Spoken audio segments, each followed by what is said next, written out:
Bienvenidos a Tardes Literarias, el programa de literatura en el que intentamos dar voz a todos los autores y autoras, ya sean conocidos o no, pero sabiendo que siempre nos aportan cultura y sabiduría. Un programa para Radio Sapiens, todos los domingos a las 7 de la tarde, con Lute Pérez y Marisol Zafra.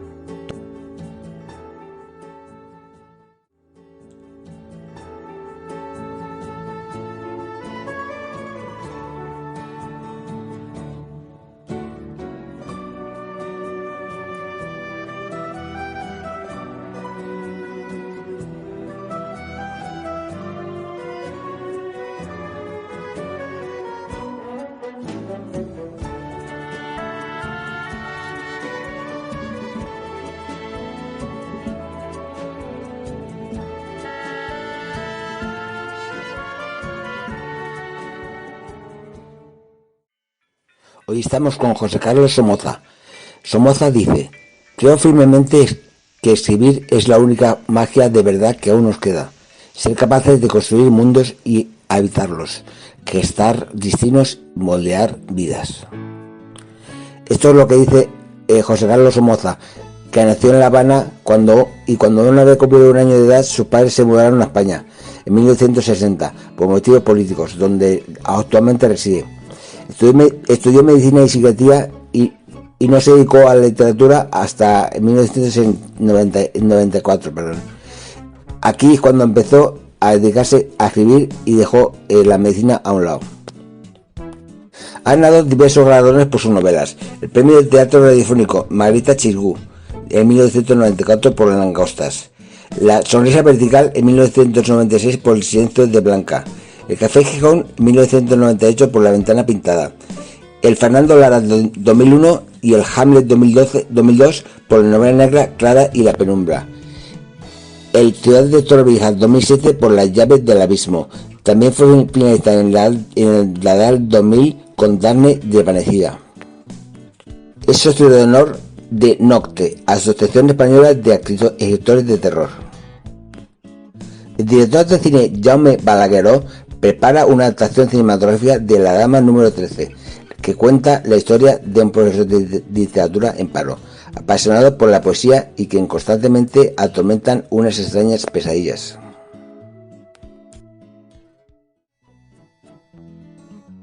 José Carlos Somoza empezó a publicar en 1994 con la novela corta Planos.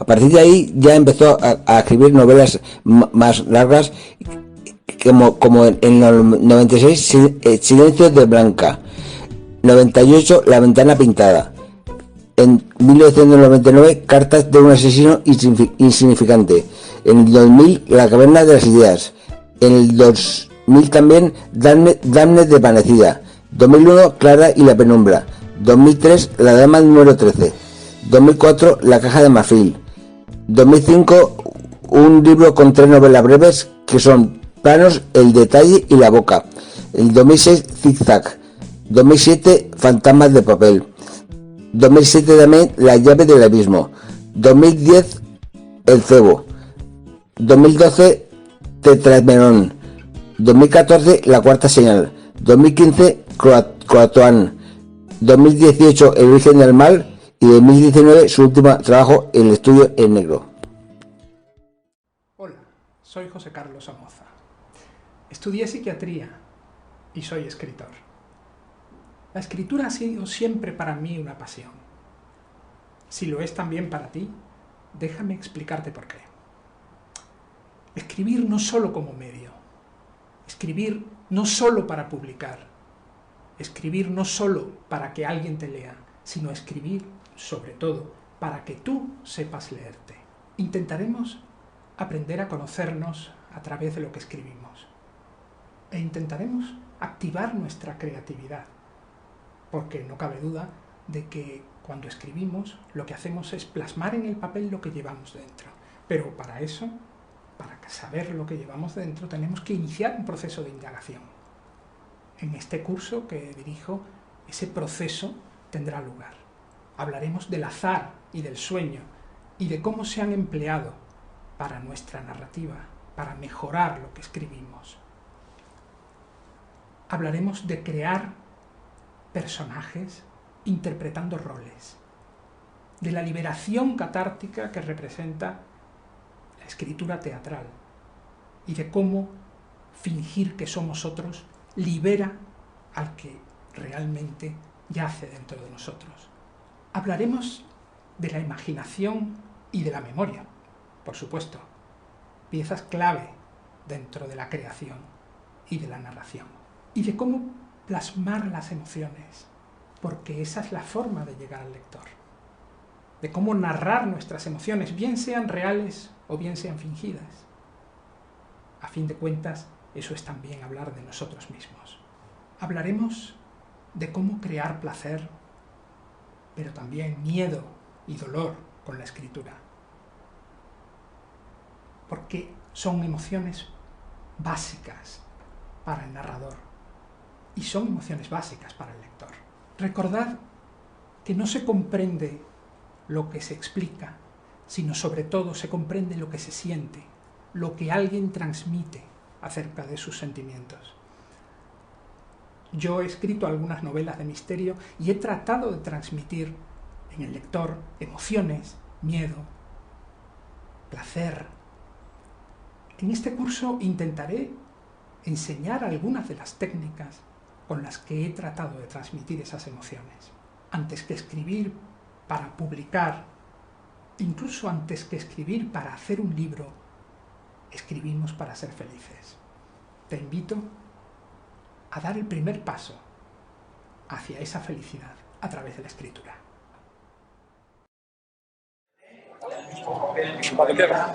Hola, soy José Carlos Somoza, esto es la Feria Azcapotzalco y voy a hacer un recorrido a ver qué encontramos. Bueno, una de las grandes ventajas de venir a una feria es encontrarte con muchos libros muy diferentes juntos entre sí, como si fueran amigos.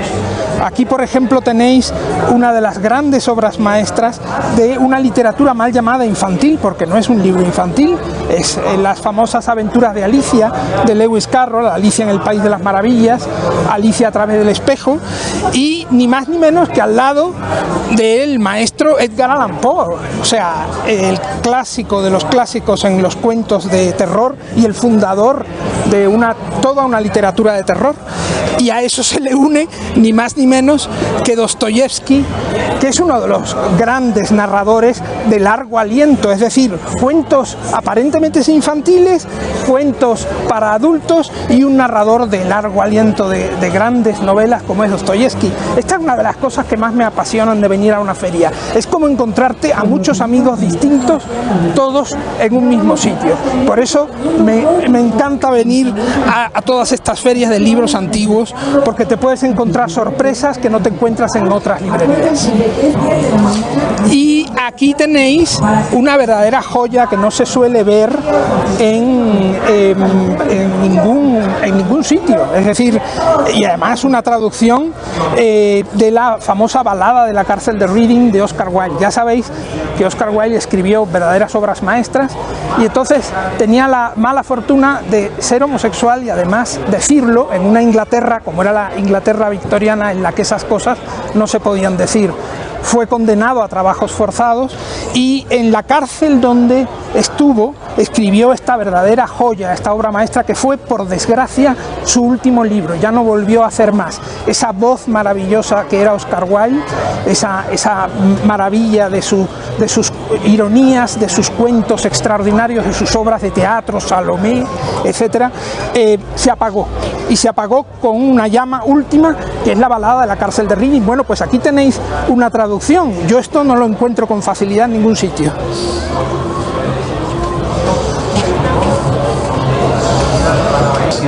Bueno, ya no hay excusa si no se tiene tiempo para no leer, porque para eso están precisamente los haikus de esta colección tan bonita que estamos viendo, son poemas que, como veis, bueno, por muy poco tiempo que tengáis, yo creo que se pueden leer con facilidad y transmiten algo, transmiten una sabiduría la mayor parte de esta clase de poemas transmiten cosas muy profundas con 3 o 4 líneas de verso, ¿no? Entonces, pues aquí los tenemos. Muy bien, muy bonita colección. Me llamo Diana Blanco, soy un cebo. Desde los 15 años he sido entrenada por la policía para acabar contigo.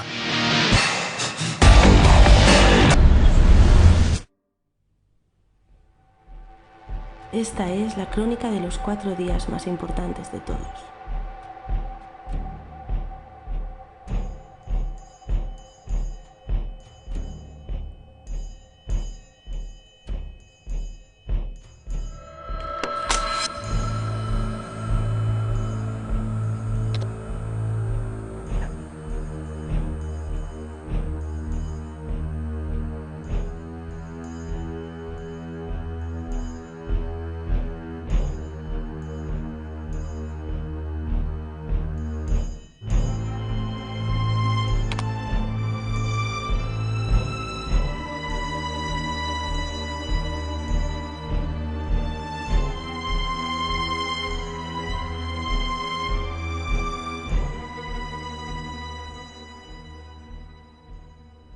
Y todo empieza con ella. Por una simple razón. Ella es la clave de los 4 días más importantes.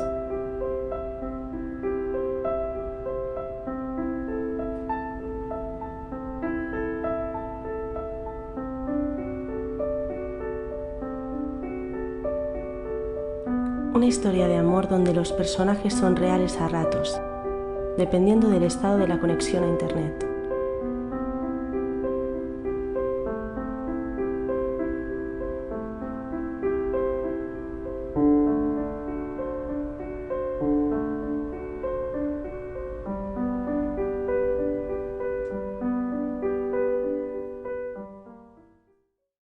Para presentarnos su última novela, Tetram Merón, un relato de terror sobre el paso de la infancia a la adolescencia, que ha sido publicado por Seix Barral. José Carlos, bienvenido. Gracias. ¿Qué cuenta Tetram Merón?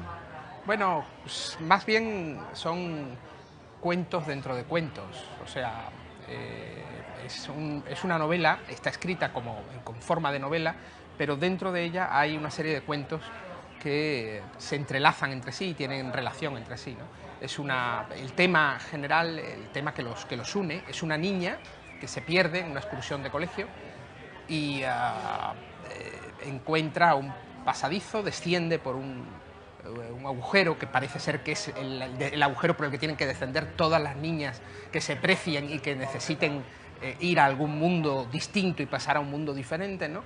Y ella realmente se llama Soledad, ella pasa a ese mundo diferente y encuentra a 4 personas contando cuentos y los escucha y empieza a comprender que esos cuentos de alguna manera se relacionan con ella y poseen una serie de claves que la van a ayudar quizá a pasar, es decir, transformarse, dar un paso hacia adelante en su propia búsqueda de ella misma. Estás escuchando Radio Sapiens. En Estudio en Negro, el autor nos traslada a la Inglaterra del siglo XIX, de la mano y la voz de la enfermera Anne Macarey, la original narradora de este relato. Una mujer poco agraciada y maltratada por su marido, un marino alcohólico, que abandona Londres para cuidar a un singular y misterioso paciente sin nombre, simplemente el señor X, en una exclusiva clínica para enfermos mentales de Portsmouth, en donde se producen una serie de asesinatos horribles en los ambientes portuarios de la ciudad costera y en el submundo degradado de los teatros clandestinos. Las brillantes deducciones del señor X, que saca conclusiones del más mínimo detalle que no le pasa desapercibido, se reforzarán con la llegada a la clínica de un doctor llamado Arthur Conan Doyle. El alimento de un escritor son los buenos libros, y se nota que José Carlos Somoza es un buen devorador de ellos. Estudio en Negro es sin duda un homenaje a uno de los padres de la novela criminal, es también un retrato de la miseria del siglo XIX en Inglaterra que también supo plasmar Charles Dickens en sus excelentes novelas, y cito a Dickens porque hay mucho, y bueno, del autor de David Copperfield y Oliver Twist en las páginas del último Somoza.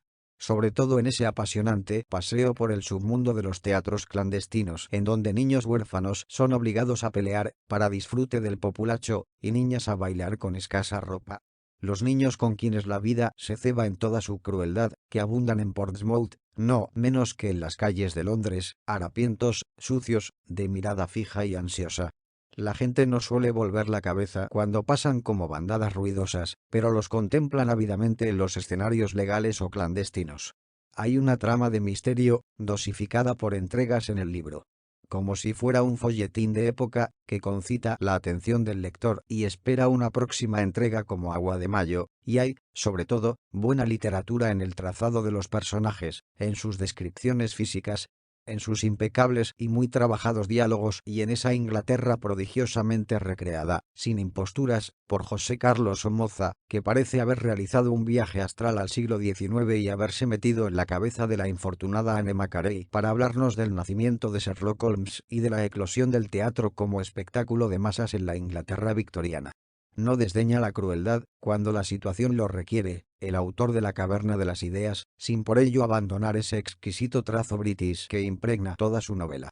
Estudio en negro se lee con el mismo placer con que se admira una película de James Ivory.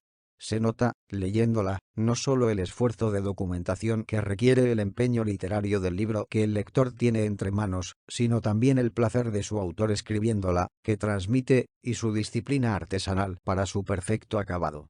Uno de los mejores Somozas. Bueno, sí, es lo que ha querido, es la idea que hemos tratado de transmitir desde la editorial. Es un poco un personaje en el que se supone que se inspira Conan Doyle para escribir Sherlock Holmes. Pero claro, yo creo que realmente el personaje tiene valor por sí mismo. No es un pastiche de Holmes, no es Sherlock Holmes haciendo de algo, persiguiendo extraterrestres o en el siglo XXI tratando de provocar una revolución. No, es un personaje nuevo, mi personaje, relacionado de alguna manera con la creación de Sherlock Holmes y con Conan Doyle, que es su creador.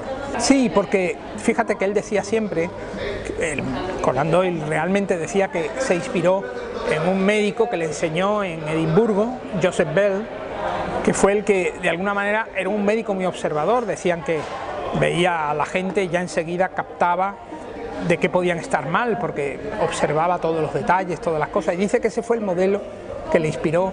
Conan Doyle decía que fue el modelo que le inspiró a Sherlock Holmes. Hombre, yo, claro está, estoy de acuerdo, pero me pregunto, yo soy médico, yo trabajé como médico y soy escritor, entonces estoy en una posición para comprender a Conan Doyle, creo, ideal, y me pregunto por qué no pudo haberle inspirado también un paciente, ¿no? A fin de cuentas, Conan Doyle trabajó de médico durante mucho tiempo, compatibilizó el estudio y el trabajo de la medicina con la escritura, y en Portsmouth, donde se desarrolla Estudio en Negro, realmente abrió una clínica en el año donde se desarrolla la aventura, y pues bueno, ¿qué le impidió, qué le hubiera impedido conocer a un paciente que le hubiera llamado la atención hasta el punto de crear a Sherlock Holmes? Es un poco el punto de partida de Estudio en Negro. Bueno, mira, la novela se resume muy fácil. Anne Macarey, que es la protagonista y es la que cuenta todo, es una enfermera. Ella es una enfermera de asilo, imagínate. En los asilos en aquella época lo terribles que eran, ¿no? Eran manicomios, pero llevados a su máxima potencia. Los locos estaban tratados como si fueran bestias y ella estaba acostumbrada a esa clase de trato. Entonces lo dejó, entre otras cosas el asilo en el que trabajaba se incendió y ella abandonó todo eso, fue a Londres, vivió con su madre un tiempo y trabajó en trabajos dispersos, cuidando ancianos, etc. Hasta que al fin le ofrecen un trabajo que para ella es ideal, y máxime porque su madre ha fallecido ya, se ha quedado sola, y entonces el trabajo que le ofrecen es cuidar a un paciente en una residencia mental, que ya no es asilo ni nada por el estilo, sino que es algo que se supone que es para ricos y todo es fino, todo es educado, todo es tal, ¿no?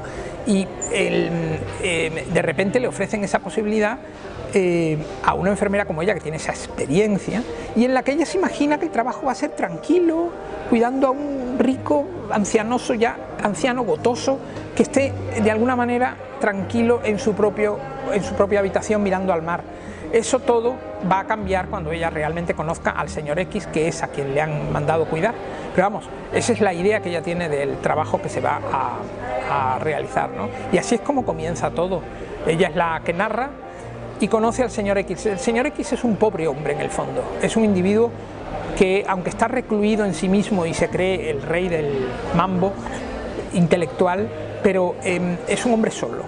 Ha vivido en residencias durante mucho tiempo, y bueno, mucho tiempo desde la infancia, y es un individuo que vive solo y que no ha tenido a nadie que le comprenda hasta ese momento. Y yo creo que entre ellos dos se establece una química muy especial, que es la que hace un poco avanzar la novela. Él es un hombre de unas peculiaridades muy especiales, capta y percibe en las cosas y en las personas cosas que no podemos percibir los seres humanos normales y corrientes, y eso le hace a Anne al principio tener una sensación como de yuyu, ¿no?, cuando está al lado de él, pero después va apreciando que el señor X también necesita de ella, y eso yo creo que es uno de los momentos más bonitos de la novela. Es decir, él de alguna manera le puede brindar a ella muchas cosas, entre ellas conocerse a sí misma y saber enfrentarse a sí misma, porque ella no se cree atractiva, ella cree que los hombres tienen que decidir su destino, mientras que él parece que lo tiene todo, pero también necesita de algo.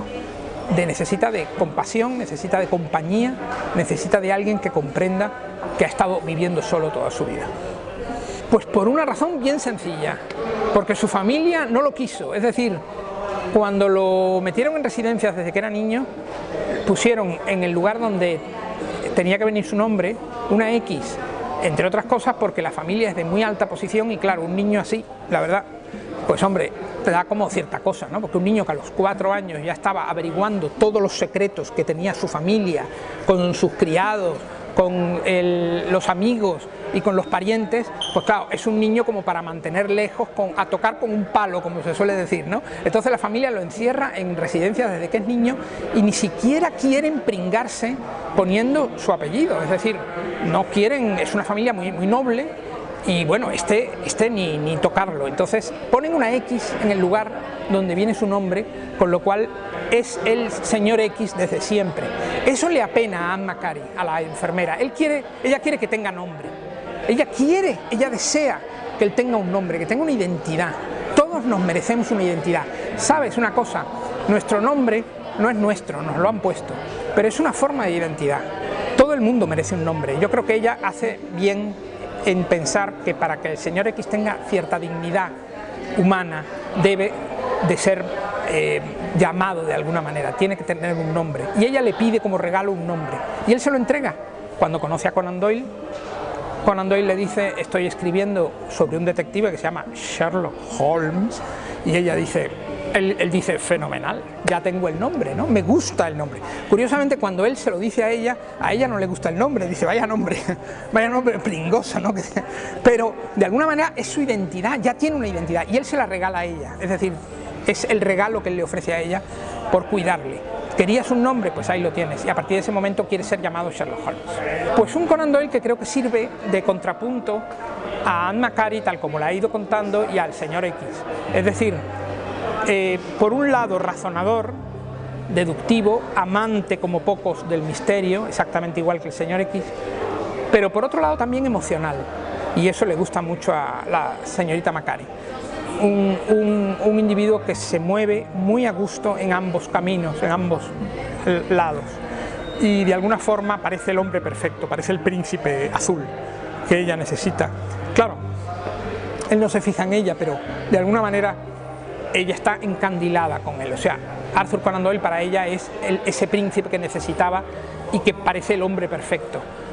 Todo lo sabe, todo lo conoce, tiene emociones capaces de hacerle ver a ella que no hay incompatibilidad entre ser inteligente y ser emocional. Y por otro lado, se lleva muy bien con el señor X, con lo cual miel sobre hojuelas, ¿no? Entonces, bueno, pues forman un trío, él como escritor y médico, el señor X como un personaje que él de alguna manera bautiza y llama Sherlock Holmes, y ella pues con un papel que el propio Conan Doyle le adjudica, porque Conan Doyle en un momento determinado de la novela dice: bueno, pues se me está ocurriendo una trama que va a ser impactante. Usted como personaje principal, detective, acompañado de un médico, y se señala a él, ¿no?, como diciendo: soy yo. Y señala a Anne Macari, y bueno, con una ama de llaves, por ejemplo, lo cual no le gusta demasiado a Anne Macari porque cree que tiene que ocupar un papel un poquito más importante, pero bueno, estamos viendo ahí el nacimiento del Dr. Watson y la Mrs. Hudson, que es la acompañante fundamental, la ama de llaves fundamental de Sherlock Holmes. Bueno, toda esa serie de cosas son guiños al lector, pues un poco para que vea que así es como pudo haber nacido, quizá, en la mente de Conan Doyle, el personaje inmortal de Sherlock Holmes. De la policía hay que reírse en algún momento, eso está obligado en las novelas de Sherlock Holmes. Conan Doyle se ríe de la policía todo cuanto quiere y en un momento determinado tenía que venir la policía para reírse de ella, ¿no? Y yo creo que es un momento muy apropiado para presentar a Merton, que es un individuo con un bigote que lo dice todo, ¿no? Es decir, es un bigote de púas que muchos ingleses llevaban en aquella época, ingleses que venían de la guerra de los Boers o del motín de la India, bigote que parece más que apuntar hacia afuera, estar clavado en el mostacho, ¿no? De alguna manera. Y vemos a esa clase de individuo con esos ojillos azules desquiciados, y ese es el inspector Merton. Tiene unas clarísimas ideas sobre lo que debe ser la ley. Como dice Anne Macari en un momento que me gusta mucho de la novela, le tengo mucho miedo a la policía porque del mal me puede defender el bien, pero ¿quién me va a defender del bien? ¿No? Así que le tengo un gran miedo a la policía y claro, de alguna forma el respeto que le impone el inspector Merton es superior a sus fuerzas. Pero ella comprueba que ni siquiera Merton es un rival adecuado para el señor X. El señor X los deja a todos a la misma altura, no le importa nada y de alguna manera supera cualquier obstáculo, porque el señor X funciona con unos razonamientos y unas intuiciones que no tienen nada que ver ni con la ley ni con los policías. Entonces es por eso por lo que en el fondo a ella cada vez le va de alguna manera cayendo mejor el señor X y relacionándose más con él.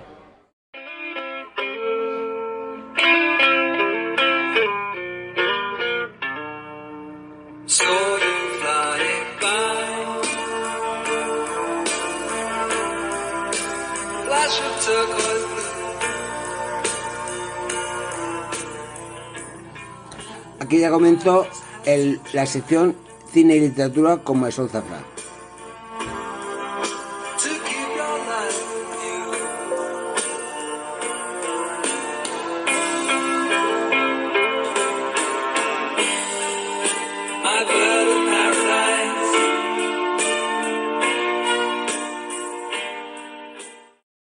Bienvenidos una tarde más a Tardes Literarias, donde saben ustedes que aquí damos voz a escritores conocidos y otros menos conocidos, pero no por ello menos importantes. Hoy tenemos el placer de traer a un escritor que me hace mucha ilusión entrevistar, ya que conocí hace pues un par de años en un evento, en un congreso de escritores en Valencia, y la verdad es que fue un honor porque había leído algunos de sus libros y él es una persona pues muy sencilla. Me di cuenta que era muy sencilla ya han escuchado ustedes el currículum que tiene, la trayectoria que tiene este escritor. Estoy hablando de José Carlos Somoza.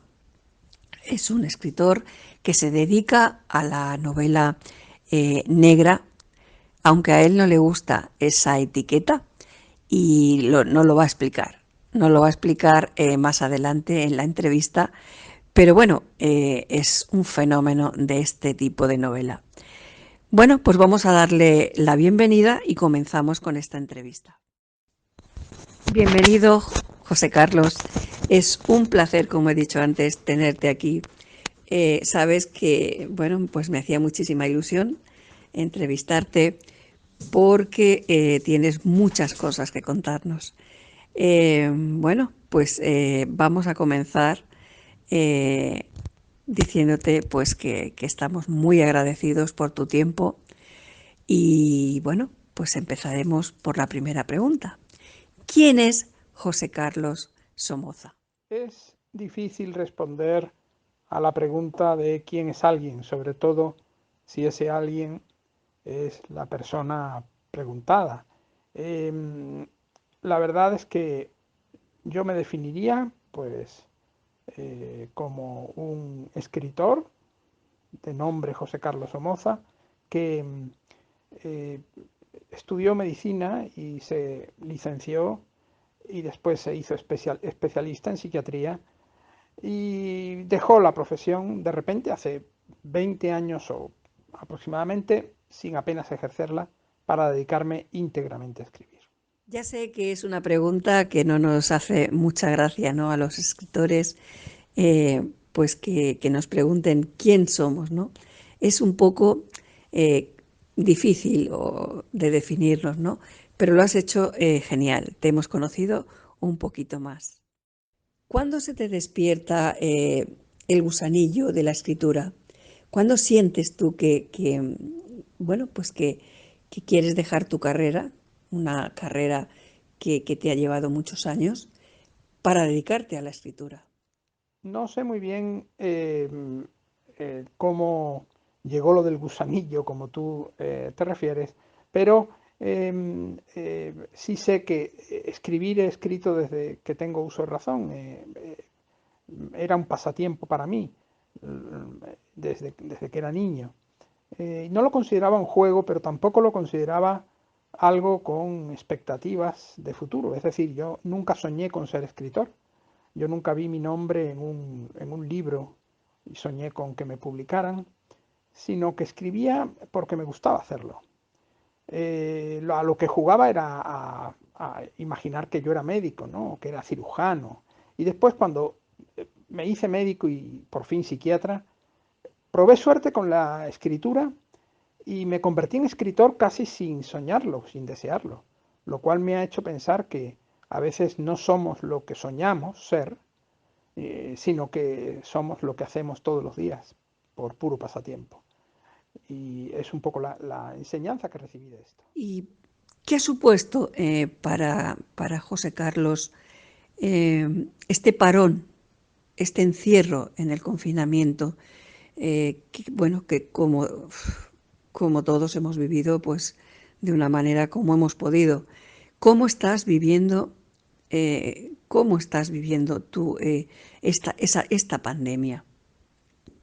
Bueno, la situación de confinamiento es una cuestión que para el escritor eh, en general no tiene ningún problema, todo lo contrario. Es decir, lo que el escritor desea es que lo dejen en paz, ¿no?, y estar solo para escribir. Entonces, la situación no ha variado demasiado respecto de otras situaciones. Por supuesto, el mercado del libro y todos los mercados, como sabéis, se han resentido, pero el escritor en sí, la labor del escritor no ha sufrido demasiados cambios. Hombre, qué duda cabe que el escritor también tiene que salir en algún momento, tiene que reunirse con gente, tiene que tener relaciones sociales, y eso, como en todos los casos, por desgracia, sí que ha cambiado. Pero en sí, el confinamiento yo lo he vivido como algo normal, no ha habido en mi vida ninguna variación, pero yo me dedico a escribir, con lo cual he seguido en ¿Qué casa significa para ti, José Carlos, la definición basado en hechos reales? ¿Se puede decir que intentas ceñirte a esa expresión? Bueno, la definición de basada en hechos reales es una definición que hoy se lleva mucho. Hoy la ficción por sí sola parece no bastar y se necesita montar sobre ella esa etiqueta para que se consuma, ¿no? En realidad lo que se hace siempre es consumir ficción. No hay nada, absolutamente nada, que sea un reflejo de la realidad. No es ni siquiera en el caso del periodismo, pues ya le voy a decir yo en el caso de la novela. O sea, no existe esa clase de obra, ¿no? Pero la etiqueta gusta porque hoy se quiere, yo creo que hay un sentimiento como de que se desea saber esa gran palabra, ¿no? Ese palabra llamado la verdad, ¿verdad? ¿No? Sobre todas las cosas, la verdad, ¿qué es lo que ha ocurrido? ¿Qué es lo que ha ocurrido en realidad, ¿verdad? Y bueno, y eso, esa etiqueta, pues es hoy la más buscada, pero para mí no tiene ningún significado. Todas las novelas son ficción, todo lo que se escribe en el fondo es ficción, porque todo lo escribe una mente que es la que ve las cosas, la que averigua las cosas, la que construye el mundo de acuerdo a su visión de las cosas, y para mí, pues todo lo que se escribe en el fondo tiene mucho de ficción, así que esa etiqueta, pues simplemente significa que a lo mejor, pues en vez de hablarse de un periodo completamente ficticio, pues está uno refiriendo a un periodo real de la historia, pero nada más. Ahora una difícil. ¿Qué crees que es la literatura? Grave pregunta es esa, Sancho amigo, acerca de cuál es o qué significa la literatura para mí. Bueno, eh, Saramago, a quien tuve la dicha, el honor de conocer, me dijo un día que literatura para él era comunicación. Yo me apunto a esa idea, es decir, somos como islas solitarias, aunque ya sabes la frase famosa de nadie es una isla, pero somos, en el fondo, somos como islas solitarias que de alguna manera se mantienen en comunicación, bien por la charla, bien por las cartas, bien por lo que sea. La literatura es una forma de comunicación, es una forma de decir yo también siento lo que tú, es una forma de decir quiero hacerte sentir esto que he sentido. De alguna forma hay pues unos vínculos, se trazan unos vínculos entre los diversos seres humanos. Yo creo que sin literatura estaríamos ciegos acerca de lo que los demás sienten y por lo tanto estaríamos ciegos también en parte a lo que sentimos nosotros mismos, porque yo creo que en el espejo de la literatura es donde realmente vemos reflejado lo que sentimos y lo que somos. Y sobre la ficción, para ti, ¿cómo explicarías la ficción en el mundo literario? La capacidad de imaginar es una de las capacidades más extraordinarias que tenemos y en esa capacidad se basa la ficción. Eh, eh, por supuesto que me parece fundamental. Como dije antes, cualquier cosa que se escribe es ficticia. No hay nada más ficticio que las autobiografías, ¿no? Es algo absolutamente falso, absolutamente ficticio.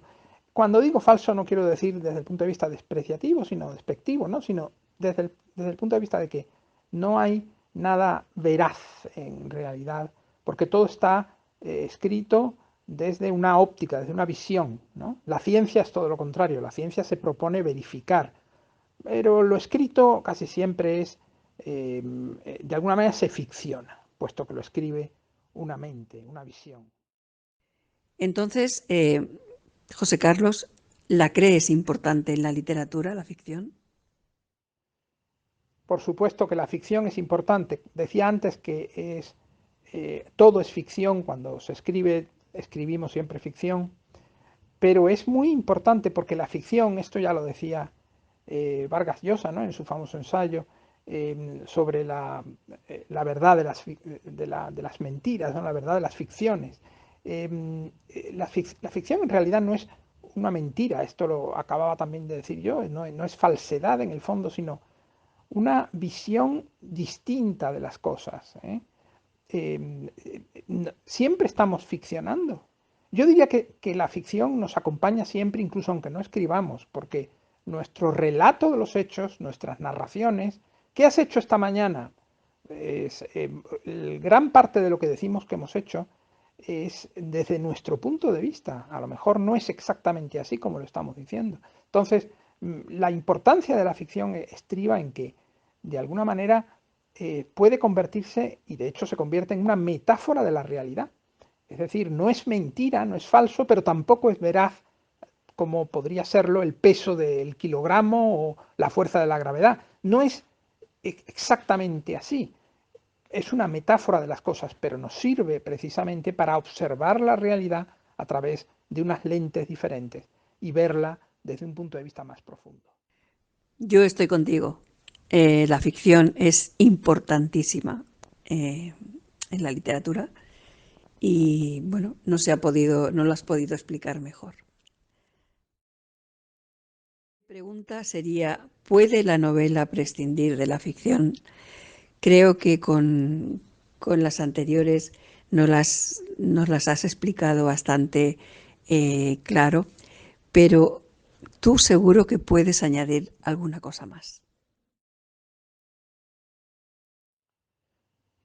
Con todo lo que acabo de decir, está claro que mi opinión es que la novela no puede prescindir de la ficción, entre otras cosas, porque la novela es ficción. Es decir, las categorías esas de novela de ficción y novela de no ficción me parecen muy bonitas para vender y para que el público pues vaya a unas o vaya a otras, pero la novela siempre es ficción. Es una forma de ficcionar. Que uno hable sobre acontecimientos que han ocurrido en la realidad con nombres y apellidos no tiene absolutamente nada que ver. El mismo accidente contemplado por 20 personas son 20 accidentes distintos. Y ahora, pues llegado a este punto, coméntanos algo de tu última novela, Estudio en Negro, tu última obra de arte. Cuéntanos. Estudio en Negro es mi última novela. Está desarrollada en la época victoriana y es la primera de una trilogía. Así que con eso ya he dicho por lo menos 2 novedades que en mi producción resultan completamente distintos a todo lo que he hecho antes. Por un lado, la época victoriana nunca la había tratado y por otro, la trilogía. Introducirme en una trilogía ha resultado para mí una experiencia enormemente conmovedora, enormemente novedosa. Estudio en Negro es la trama se desarrolla en una ciudad portuaria inglesa, Portsmouth, una ciudad que existe, en la que hay una residencia de pacientes mentales a la que llega una enfermera contratada para cuidar a un paciente muy extraño. Este paciente es tan extraño que ni siquiera tiene nombre, se le llama X, el señor X. Y la enfermera, la señorita Anne Macari, que llega desde Londres tras una relación muy compleja, muy difícil con un marinero que la maltrata, se ve en la necesidad de conseguir dinero, acepta este puesto en esta localidad y encuentra en este trato con el paciente misterioso, el señor X, una oportunidad para, por decirlo así, rehacer su vida. Pero hay algo más, y es que este paciente parece de alguna manera, aunque evidentemente está loco porque incluso hasta cree tocar un violín que no existe, pero por otro lado averigua cosas de todos los que le rodean. Es decir, nada parece ocultársele a este paciente y a su extraordinaria agudeza, ¿no? Entonces, la enfermera Macari, el señor X, van a enfrentarse a un misterio, a unos crímenes que ocurren en Portsmouth, y a ellos se unirá, a este dúo de personajes, se unirá un tercer personaje que creo que a los lectores les sonará, que es el doctor Arthur Conan Doyle, el futuro creador de Sherlock Holmes, que en esa época estaba realmente en Portsmouth, históricamente, y pues que conoce a este misterioso señor X. Y bueno, la novela tiene parte de thriller policíaco y también tiene un poco unos toques de fantasía que creo que el lector encontrará también en otras novelas mías. Dinos cómo se ejecuta tu proceso de contar. Bueno, suelo hacer un planning de lo que quiero escribir. Mi amigo Fernando Marías, escritor también, dice que pues, hay escritores arquitectos y escritores jardineros. No es una comparación suya, pero él fue el primero que me la dijo. Y en efecto, yo soy un escritor arquitecto de esos que planean. Planean con antelación exactamente igual que los arquitectos, mientras que hay otros que echan una semilla y a ver cómo, qué es lo que sale, ¿no? Bueno, yo soy de los que planean, hago un plan de la novela y a partir de ahí pues empiezo a escribir tratando de ceñirme más o menos al plan. Yo lo llamo una guía turística, más que un plan, porque las guías turísticas son un poco así. Uno escribe y escribe y escribe. Si estás escribiendo una guía turística, uno escribe acerca del país que conoce, pero no necesariamente en el orden en que el viajero va a recorrerlo. Y cada viaje es un mundo. Con lo cual, mi guía turística lo que va a ser, de alguna manera, ayudarme a recorrer esos lugares, pero no me va a obligar a recorrerlos todos y nunca sabré lo que va a pasar en el viaje hasta que no lo comience, es decir, hasta que no redacte mi novela. Esa es la forma que tengo de hacer mis novelas. Sabemos que el director de cine, Jaume Balagueró, preparó una adaptación cinematográfica de La Dama número 13, un libro tuyo. Dinos cómo fue esa experiencia. La disfrutaste, me imagino, al 100%, porque no a todo el mundo pues le hacen una película con su novela. Cuéntanos, José Carlos. Mi experiencia con la adaptación cinematográfica de la novela, mi novela La Dama número 13, fue muy buena y realmente inolvidable. Jaume es un director excelente y además una bellísima persona. Me invitó a los estudios donde la estaban rodando e incluso a hacer un cameo que hice con mucho gusto y con mucha hilaridad, debo reconocer, entre todos los presentes, pero bueno, al final me salió bien. Y en sí la adaptación, aunque no se ceñía a los modelos de la novela, pero claro, qué adaptación realmente, y sobre todo por un director de personalidad, como es el caso, ¿no? ¿Qué adaptación se ciñe a los esquemas de una novela concreta? Pues ninguna. En este caso, la adaptación siguió sus propios cauces, y aunque muchos que conocían la novela La Dama número 13, pues quizá echaron en falta algunas cosas que no aparecían en la película, pero por otro lado yo creo que la película vale de por sí, es una muy interesante incursión en lo sobrenatural y en el terror, pero al mismo tiempo con datos que hacen pensar que se trata de una película superior, es decir, no es una película realmente de género. Quien vaya a ver Musa, que es la película de Balagueró, como la tituló, Musa, quien vaya a ver Musa solo para asustarse va a defraudarse. Realmente la película es algo más. Yo creo que como película, tal como es una gran... Bueno, hasta con cameo y todo, José Carlos. O sea, no hace falta que te pregunte que fue al 100%. Espero que la hayas disfrutado de verdad, porque es para eso y mucho más. Esto es para un escritor, yo creo, ver en la pantalla su libro, pues algo maravilloso. Te felicitamos. ¿Qué prefieres utilizar en tus novelas, la primera o la tercera persona?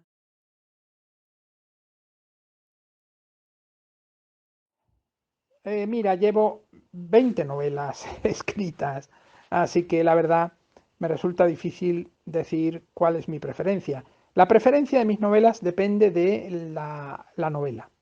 Yo soy de esa clase de escritores que, por suerte o por desgracia, todavía no sé muy bien qué decir, porque para algunos lectores es muy bueno, algunos lectores me siguen, ¿no?, con esa tenacidad que saben que cualquier novela mía va a sorprenderles, pero otros no, porque les gustó una novela, pero otra que es completamente diferente no. Digo que por suerte o por desgracia no repite jamás una novela. Ni la temática, ni personajes, ni nada. Ahora, como digo, estoy haciendo una excepción con esta trilogía en la que me he metido, ¿no?, de Estudio en Negro, en la que la próxima novela saldrá para el año que viene. Pero en sí las novelas mías son todas muy diferentes entre sí hasta el punto de que algunos llegan a decir no parecen ser del mismo autor. Y esto es debido a que yo creo que cada novela tiene una exigencia, cada mundo me exige cosas y yo tengo que responder a esas exigencias lo mejor o peor que sepa. O sea, de alguna manera, como pueda, tengo que responder a la exigencia del mundo que creo. Y entonces, pues hay novelas mías que en primera persona, Estudio en Negro precisamente es una de ellas, habla la enfermera Macari.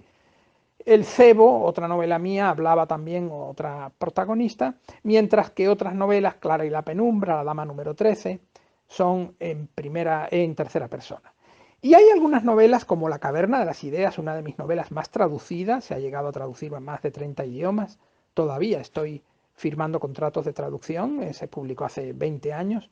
Esa novela es muy curiosa porque aunque tiene una primera persona en el texto de arriba, digámoslo así, una tercera persona en el texto de arriba, una narración de crímenes históricos en la época de Platón. El texto de abajo, las notas del traductor son en primera persona y también el traductor es un personaje del libro. Así que fijaos, he metido primeras, tercera persona. No he practicado mucho la segunda persona, que es una voz que a mí me parece terrible, es muy difícil y no la he encontrado todavía aplicable a mis propios escritos, pero bueno, seguro que caerá. ¿Por qué la novela negra? Bueno, la novela negra, en primer lugar, a mí el nombre de novela negra no me gusta porque me evoca, hoy se lleva mucho también, es otra etiqueta que vende mucho, pero a mí me evoca el ambiente de la novela negra americana, que fue donde nació esa expresión. Y bueno, a mí prefiero novela de misterio, realmente. ¿Y por qué novela de misterio? Bueno, novela de misterio, pues porque yo creo que toda la vida es un misterio. Es decir, cuando escribo novela de misterio estoy acercándome de alguna forma a la realidad. La realidad es un enorme misterio, tanto la realidad diurna como la realidad nocturna de nuestros sueños son todo misterios, enigmas sin resolver. Entonces es por eso que prefiero escribir acerca de novela de misterio que no acerca de ¿Tienes otra algún clase. proyecto próximo a terminar o algo que nos puedas contar? La verdad es que si algo me define como escritor es que siempre tengo proyectos. No conozco la página en blanco, la verdad. Estoy siempre escribiendo. Las ideas guardan fila en mi interior para poder ser llevadas al papel. Y mi producción, aunque no es enormemente prolífica, hay gente que se lleva las manos a la cabeza cuando dice que escribo, cuando les digo que escribo un libro al año.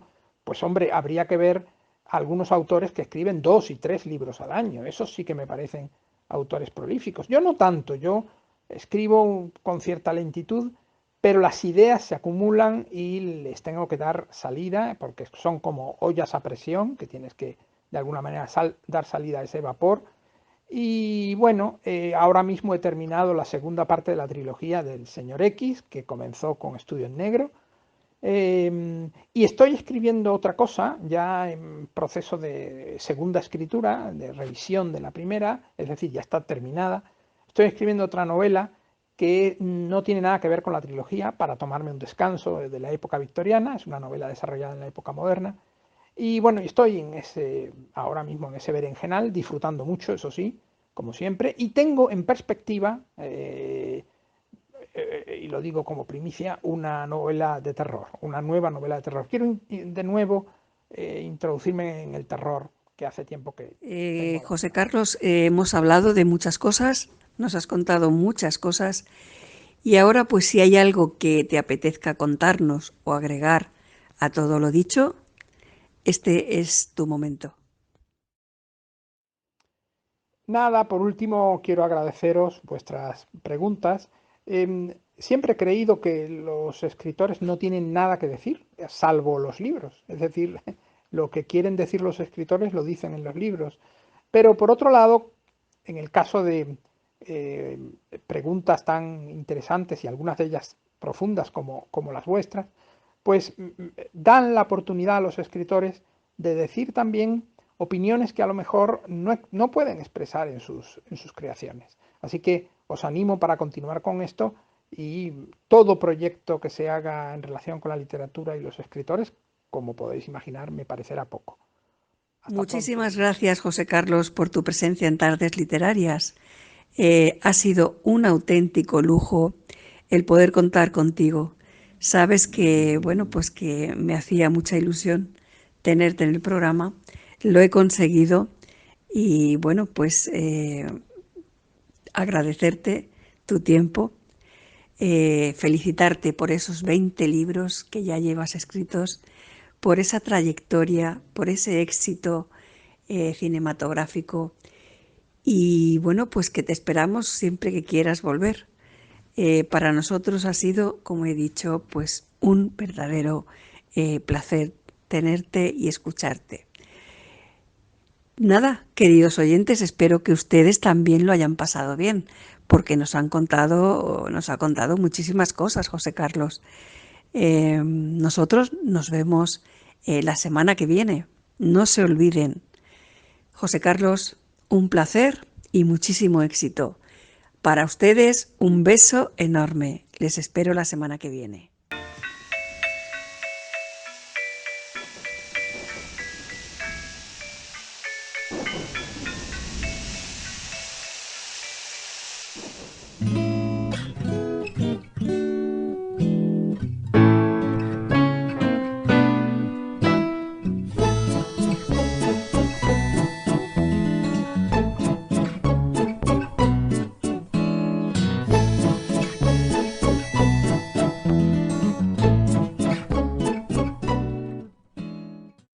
Así llegamos al final del programa de hoy. Hemos llegado al final y quiero agradecer infinitamente a Dani Miralles que compusiera este precioso tema para mi programa Tardes Literarias. Es siempre un gran placer poder contar con él. Nos despedimos de todos nuestros oyentes hasta la semana que viene, que volveremos con un nuevo autor o autora e intentaremos hacerles llegar a todos el poder de la lectura.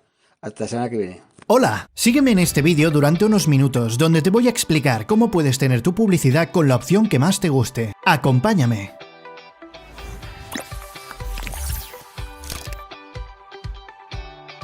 Aquí es donde trabajamos diferentes profesionales para dar voz a tu mensaje, desde un tema personal hasta cualquier mensaje que necesites para promocionar tu proyecto.